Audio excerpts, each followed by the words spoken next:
What's going on, guys? Boss Up 6 here, back to another video, and today I'm here to do my AEW Dynamite review. Now, before I get into this video, this happened. Yeah, I sprained my finger at work, and if you may notice, it looks like I'm in pain. Well, you can probably see the emotion of pain on my face. It's because, well, my chest hurts, and yeah, I have to take a leave, but I'll be fine, I'll live. Anyways, we're from Austin, Texas, and besides a couple things I didn't really care about, this was a really strong Dynamite, I thought. None of the matches really drag on for too long, and none of the segments, well, maybe one or two here, didn't really go on for too long. So, this, again, very strong Dynamite here. I'm very curious as to all the moving pieces that they're going to be doing. So, anyways, we start off with the opening match. We have CM Punk versus Dax Harrington. Okay, something different. This was good. It did go on for a little bit longer. I thought it was going to be at least maybe close to 10 minutes. This lasted almost 15, which is kind of shocking. The Ass Boys, aka the Gun Club, they're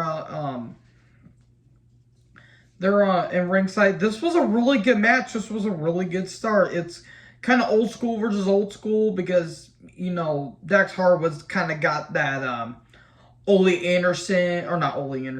Anderson-like mentality. You know, going for the sharpshooter, Punk just being Punk, Anaconda Vice being applied. This was a really good match. I really recommend you guys checking this out. Going for the Anaconda Vice, but it gets countered. But in the end, or not Anaconda Vice, going for the GTS, I apologize. But in the end, Anaconda Vice and Punk wins. Okay, we're off to a good start here. And then FTR is just staring down at the Ass Boys. More on them in a little bit. Oh boy, then the Jericho Appreciation Society's backstage. Oh boy! I understand what they're trying to do here. This ain't working for anyone. You can put out as much talent and put your heart and soul into this as much as you possibly can. This ain't gonna work, Chief. This ain't it. They talk about how, you know, Santana Ortiz are cowards and so is Eddie Kingston. Where are they at? They're not here. And what is the end game with this? Is the end game going to be Santana Ortiz, Kingston, and two other people against the Jericho Appreciation Society? It's going to happen that it's going to be blood and guts. It's not war games, it's a blood and guts. God, if William Regal ever says that, I'm literally going to mark out for that. Okay, cool. And then Hager says a few words. So that was uninteresting. So anyways, we get Sting, Darby, and the Hardys versus Private Party, Butcher and the Blade, Tornado Tag. Oh, God almighty, this was a mess. This match was so car crash mentality. It was good and terrible at the same time. First off, you needed more cameras. Like, I get it, you don't want to shoot it so fast. It's like Kevin Dunn did the production on this bitch. Seriously, what the hell was going on? There was so much going on, you could not keep up with it. Darby doesn't attack early, and then Sting dives onto Private Party. And everyone's flying all over the place. Jeff lands on, on Butcher, at one point. And then, I think, Blade just swings Darby around like he's a freaking sack of potatoes and he throws him down the steps. That looked brutal. Matt gets hit with the double side effect off the stage. And then Sting, Darby, and Jeff, they're taking care of Butcher and Blade. And Jeff climbs on this ladder and it's on this little ledge off in the backstage area. And he's like on the ledge of this like on the inside, and he does a swanton through two tables. Jesus Lord in heaven. And then Sting manages to get back into the ring somehow. Matt's getting double teamed. And then Private Party go to hit Gin and Juice, and if they did, Sting would have probably killed himself.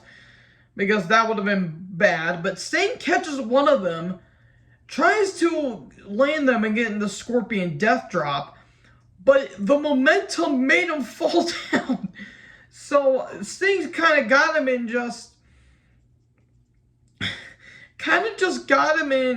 this weird dragon sleeper. Matt gets up, he hits one of them with Twist of Fate, and then one of them gets hit with the Scorpion Death Drop, and then cover 1, 2, 3. The hell was this match? This match was bad and awesome at the same time. It was a mess. That's all I'm going to say. This match was a mess. FTR's backstage. They're calling out the Ass Boys. You're not the Ass Boys, you're just Billy's sons. And they say, you want to get in my ring, in my promotion, in my profession? Well, how about we have a match next week? Okay, I guess they're turning face, which would be interesting. Varsity Blondes versus Danielson and Jon Moxley. Julia Hart's doing this weird trance thing where she doesn't want to... Apparently therapy is not working for her, so she might have to get a wellness check. Look, what's the end game with Julia? She's eventually going to go to the House of Black, which... Why didn't they just carry on that storyline? I don't know. I really don't know why they didn't carry on that storyline, but Julia's eventually going to be joining House of Black. Anyways, this match was fine. Varsity Blondes kind of got on some offense, but in the end, they get the shit beat out of them, and Moxley and Daniel win. Okay. And then Regal comes down, and Moxley grabs a mic and he talks about all the violence and all that stuff that he's been going on for years and all the torture and pain that he's went through. And he's like, with the gratitude and the nurture that this man, that William Regal has done, I've become like a better person or like a better wrestler. And okay. There you go. This was a pretty damn good promo by Moxley. Me talking about it won't do it justice. The promo segments were actually pretty damn strong throughout this entire show. And then, I am ready. Once this thing ended, I could not stop gushing about how great this was.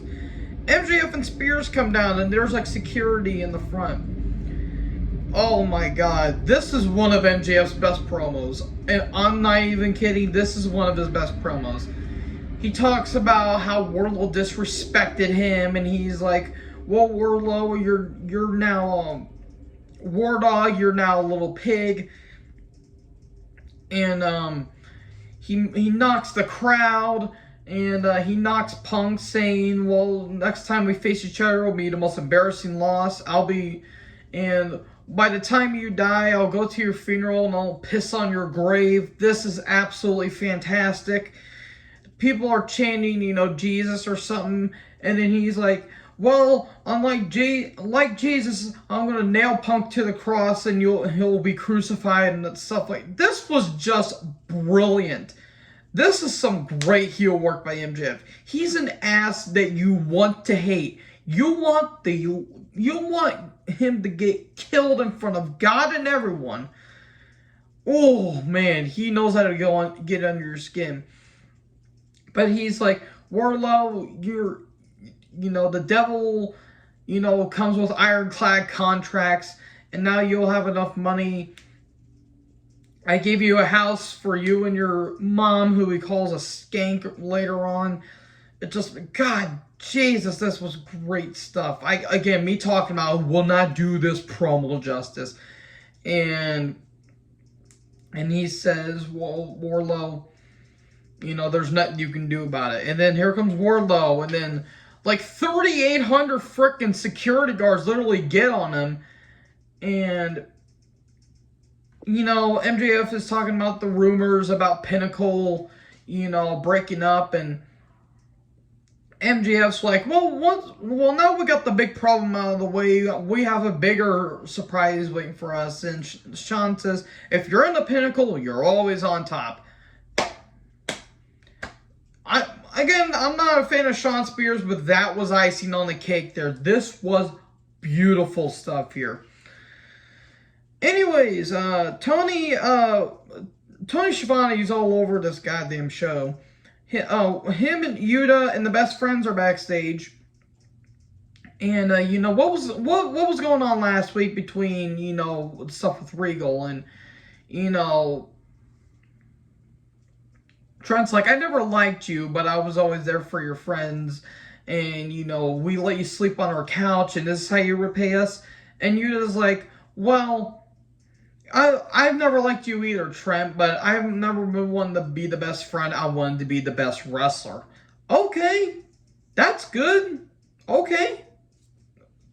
They have something with Yuta here. Yuta's a good worker within his own right, but if this leads to something, I'm all for it.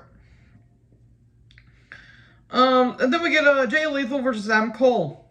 Good match. This is a good match. ROH is revisited again. Also, I almost forgot to mention, FTR are actually going to be facing against the Briscoes at Supercard of Honor. That's going to be interesting, considering that they didn't want to do that because of some things, allegedly, that were said about the Briscoes. If that's true or not, I'm not saying that it is, but I'm not saying it isn't. So, I forgot to mention that. Match was fine. Red Dragon were on the stage. Lethal's a good athlete, even though he's questionable outside the ring when it comes to relationships. Cole's good. The Orange Cassidy feud was absolutely terrible. But in the end, Lethal goes for the lethal injection, but a low blow, and then the boom. 1, 2, 3, and Cole wins. He cuts a promo saying, I am the champion, I am the winner, and, Paige, I beat you and you know it. I beat you twice. How about we have another match? And he says, if you're man enough, you'll take on all three of us. Here comes Paige. And he takes off his belt, he starts whipping Cole and Dragon, but it's another low blow, and then it's a 3-on-1 beatdown, and Jurassic Express come down, and Cage follows suit. Okay, we're still continuing this. Lance Archer and Dustin Rhodes video package. They're having a match on Rampage. This is some good stuff. The last time they fought, Dustin got the hell beat out of him, but hey, at least Dustin's being featured again, which I don't mind. And Dustin says, and Archer's talking about how everyone dies and all that stuff. And Dustin says, I'm going to kick your ass, and even monsters die too. That was some good stuff right there. Oh boy, and then this is where the show kind of went all over the place, if the show hadn't went all over the place enough. Sammy Guevara and Tyconte come down, and they want revenge for Paige Van Zandt and all that stuff. Lambert, Man of the Year, come down. This is a quote from Lambert. If your parents give you an extra $9.99 a month, you can subscribe to Van Zandt's fan page and find out why Orange Cassidy keeps his pants in his pockets all day. That was hilarious. That was some good stuff. And Lambert talking about he is the best why he's everyone's favorite co-TNT champion. And he said Scorpio Sky's undefeated streak has lasted longer than Tony Khan's puberty, or will last longer until Tony Khan hits puberty or something like that. This is some good stuff. This is some good stuff. And he's like, well, as for you, Sammy, you can kiss your TNT title rematch goodbye. He kisses the title. And then Sammy says, oh, God, Nevin. He's like, hey, by the way, I forgot to tell you me and Tyconte, we've done a little bit of, we've had a little fun while having that TNT title. So we just had you in your mouth. Gross. That was actually gross. And oh God, the tweets I've saw, oh my God, I'm scarred from that. But whatever. And at one point, Damon Lambert calls Tyconte Lucha Horus. She's not technically wrong. He's not technically wrong, folks. God, that whole situation between Sammy and Ty and what was her name, Pam. God, that was so scummy of Sammy. Anyways, Swerve and the Starks video package. They're going to be having a match on Rampage for the FTW Championship. Whose house? It's Swerve's house. Layla Hirsch took on Red Velvet straight from your mama's kitchen. It was okay. I like Red Velvet. I like Hirsch. But towards the end of the match, Layla gets the rod, but the referee pulls it away. But she has like another part of the rod in her pants. She hits Velvet with it, and Layla wins. And she's continuing the beatdown. Puts on the armbar. Statlander comes out. She throws her like a sack of potatoes. Okay, we're getting like a new version of Chris Statlander. Okay. Oh boy, Tony Schiavone and Mark Sterling and Jade Cargill are backstage. Well, who's going to be Jade's 30th opponent for her to go 30-0? It doesn't matter who, it's what's going to happen after. Because after the celebration, we're going to have money fly from the ceiling, green cars, green Lamborghinis. Just submit that you suck in the ring. For the love of God, you're not that good, Jade. You have the look. She has the look, folks. She really does. My God, she needs a lot of seasoning. She is in way too early. I swear, that's what she said too. My God. Oh, Lord in heaven. Anyways, Tony's on the stage, and Thunder Rosa is here. She's, here for her celebration. And immediately, Vicky Guerrero shuts her up. Pulling off the same bullshit act that she's been doing since, 2010? It's gotten stale since 2013.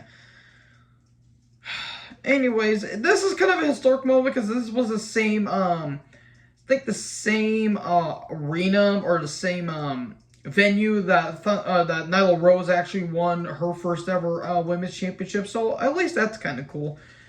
And Vicky's screeching, and JR at one point says, "I think I can hear the dogs howling in the background." Oh God, JR, that was funny. He was taking the piss out of this. I don't blame him.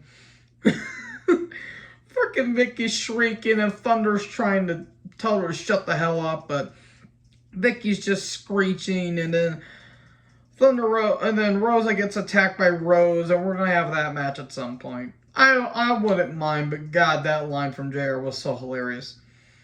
Then we get a Rampage video card rundown, and then what's happening on next week's Dynamite. And then this is the main event: Chris Jericho and Daniel Garcia versus Alex Reynolds and John Silver. This is your main event. Okay. Angels and 10 get thrown out because Aubrey thought that they attacked Jericho. Match was okay. I just don't have a reason to care about the Jericho Appreciation Society. And I really don't care that much for the Dark Order, even though there was some damn good talent in there. At one point, Silver just goes around like a madman. Okay, I mean, he's got a look. He's pretty impressive. But in the end, Reynolds gets hit with the bat. And then a Scorpion Deathlock like variation by Garcia. And, okay, there you go. The Jericho Appreciation Society wins. Cool. So, yeah, that was Rampage for you folks. Well, how did you guys think about this episode or this show? Let me know in the comment section below. Make sure to like, comment, subscribe. Join the herd. I'll talk to you guys in the next video. Peace out.